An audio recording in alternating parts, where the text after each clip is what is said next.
Assalamualaikum warahmatullahi wabarakatuh. Perkenalkan, nama saya Catur Sastro Utomo dengan NPM 2310 6311 Saya dari Universitas Singapura Bangsa Karawang dengan jurusan Teknik Elektro. Di sini saya ada tugas dari manajemen dan ekonomi teknik. Ya, di sini tujuan dan konsep produk life show atau bisa disebut PLC untuk memahami perjalanan produk dari tahap pengenalan hingga penurunan, sehingga perusahaan dapat menentukan strategi permasalahan dan inovasi yang tepat di setiap fase. Nih, di fase PLC ini menjelaskan ada 4 tahap utama, yaitu introduction, growth, maturity, dan deadline. Pada tahap pengenalan bertujuan masih rendah dan fokus pada promosi. Tahap pertumbuhan ditandai peningkatan penjualan dan munculnya pesaing. Tahap kematangan nih menunjukkan pasar mulai jenuh sehingga perlu diferensiasi. Sedangkan tahap penurunan terjadi saat minat konsumen menurun akibat inovasi baru. Lalu gambaran umum untuk produk yang saya bawa sekali ini adalah e-wallet Dana. Dana adalah sebuah aplikasi digital dompet atau biasa disebut e-wallet yang diluncurkan pada tahun 2018 oleh PT SPI Debit Indonesia. Aplikasi ini berfungsi sebagai alat transaksi non-tunai yang memungkinkan pengguna melakukan berbagai aktivitas keuangan seperti pembayaran merchant, transfer saldo, pembelian pulsa, serta pembayaran tagihan melalui sistem QRIS. Dengan visi dompet digital untuk semuanya, Dana berkomitmen menghadirkan layanan keuangan yang mudah, cepat, dan aman bagi seluruh masyarakat Indonesia. Nah, tahap introduksi pada Dana yang pertama, periode tahun 2018 awal 2019, ciri utama tahap introduksinya yang pertama ada produk baru diperkenalkan ke pasar, penjual masih rendah, fokus utama pada pengenalan merek dan edukasi pengguna, terus yang terakhir ada biaya promosi tinggi, laba belum signifikasi. Yang kedua ada strategi Dana pada tahap ini, ada brand awareness, melakukan kampanye besar-besaran dengan slogan dompet digital untuk semua, bekerja sama dengan berbagai platform seperti Bukalapak untuk memperluas jangkauan pengguna. Yang kedua ada promosi dan edukasi, menawarkan cashback promo dan voucher untuk menarik pengguna baru, mengedukasi masyarakat tentang keamanan dan kemudahan transaksi digital. Yang ketiga ada kemitraan strategis, menjalin kerjasama dengan bank nasional, merchant, dan layanan publik agar pengguna percaya menggunakan Dana. Yang keempat ada pengembangan teknologi, fokus pada membangun keamanan sistem, PIN, OTP, Face ID, dan antarmuka yang mudah digunakan. Nah, di sini ada tujuan utamanya nih teman-teman. Yang pertama ada meningkatkan kesadaran masyarakat terhadap Dana sebagai platform dompet digital lokal yang aman dan praktis. Lalu ada membangun kepercayaan pengguna awal agar mau beralih dari uang tunai ke transaksi digital. Lalu ada di tahap growth, pertumbuhan pada Dana periode akhir 2019 sampai 2021. Ciri utama tahap growth ini yang pertama ada penjualan dan jumlah pengguna meningkat pesat. Lalu kepercayaan masyarakat terhadap Dana mulai terbentuk. Banyak pesaing mulai muncul seperti OVO, GoPay, dan ShopeePay. Nah, strategi pada Dana ini nih, yang pertama ada ekspansi pasar, menjangkau lebih banyak kota dan wilayah Indonesia, menyasar pelajar, pekerja muda, dan UMKM. Yang kedua ada peningkatan layanan, menambahkan fitur baru seperti kris, asuransi digital, dan pembayaran e-commerce.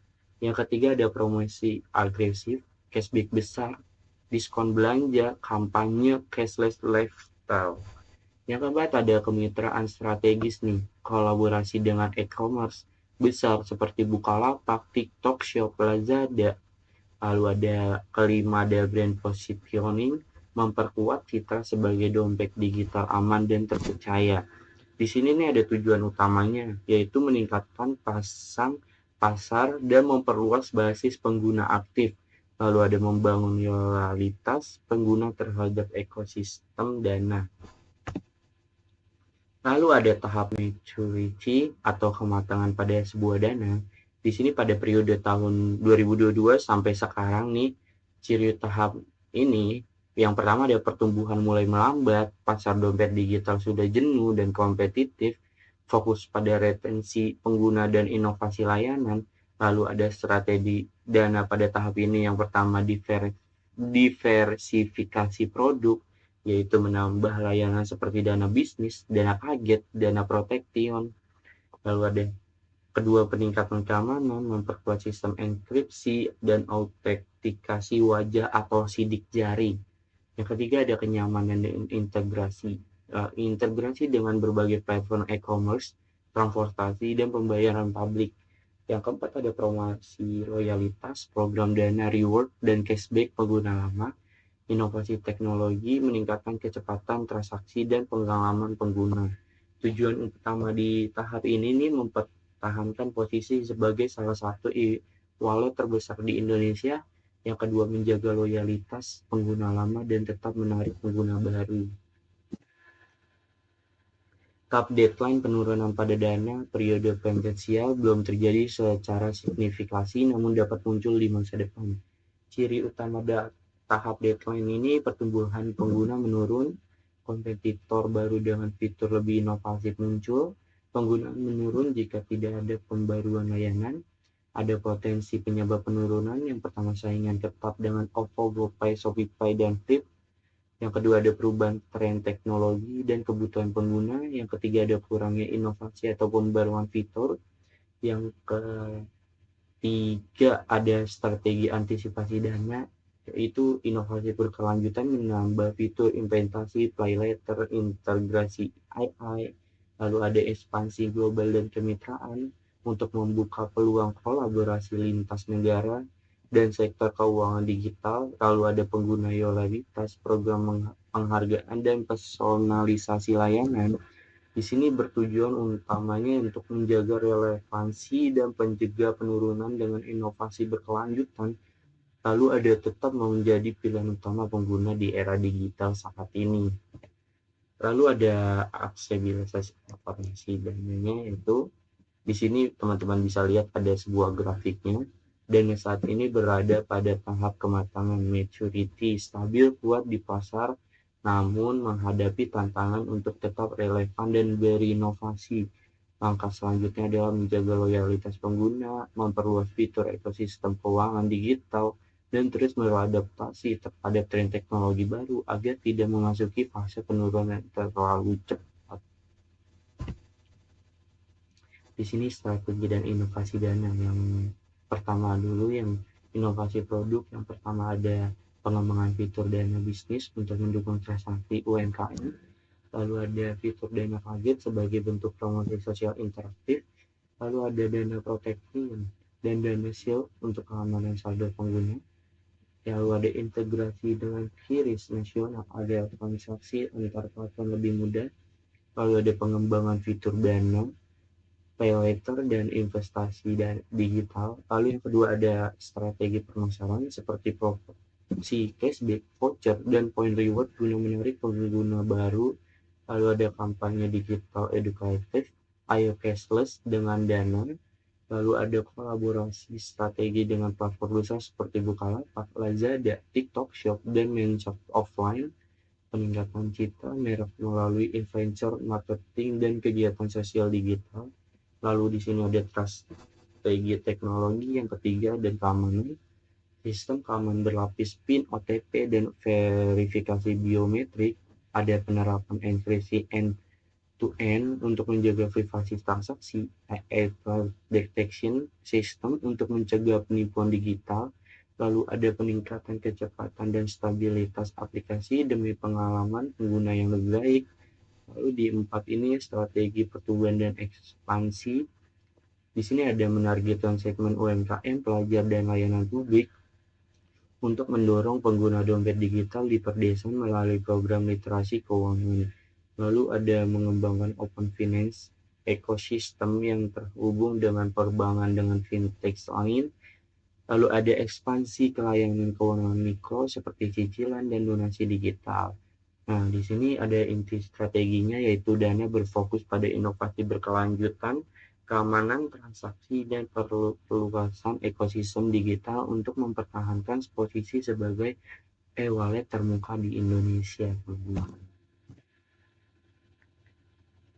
Lalu ada kesimpulan dan rekomendasi yang dari saya.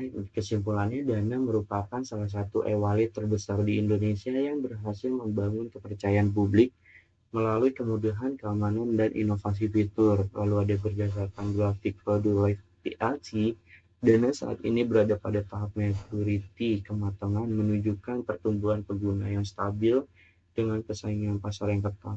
Lalu ada inovasi teknologi seperti Dana Protection, QRIS, dan integrasi dengan berbagai platform digital menjadi faktor utama keberhasilan Dana. Lalu ada dukungan strategi pemasaran digital yang agresif membuat Dana tetap relevan di tengah perubahan perilaku konsumen menuju transaksi non-tunai. Di sini saya memiliki rekomendasi. Yang pertama, diversifikasi layanan keuangan untuk mengembangkan fitur investasi, pinjaman mikro, dan tabungan digital agar pengguna lebih betah dalam ekosistem Dana.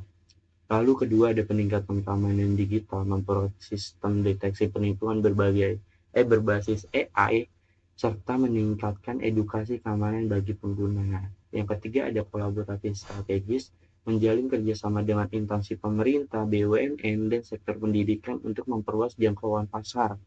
Ada keempat, perluasan ekosistem digital, mendorong adopsi Dana di daerah rural melalui program literasi keuangan dan dukungan infrastruktur digital. Yang kelima, ada inovasi berlanjut, terus menghadirkan fitur baru yang sesuai kebutuhan masyarakat digital agar tidak memasuki fase deadline pada siklus produk. Terima kasih dari saya, Cacu Sastrotomo. Bila ada kesalahan kata atau apa, mohon maaf. Terima kasih. Wassalamualaikum warahmatullahi wabarakatuh.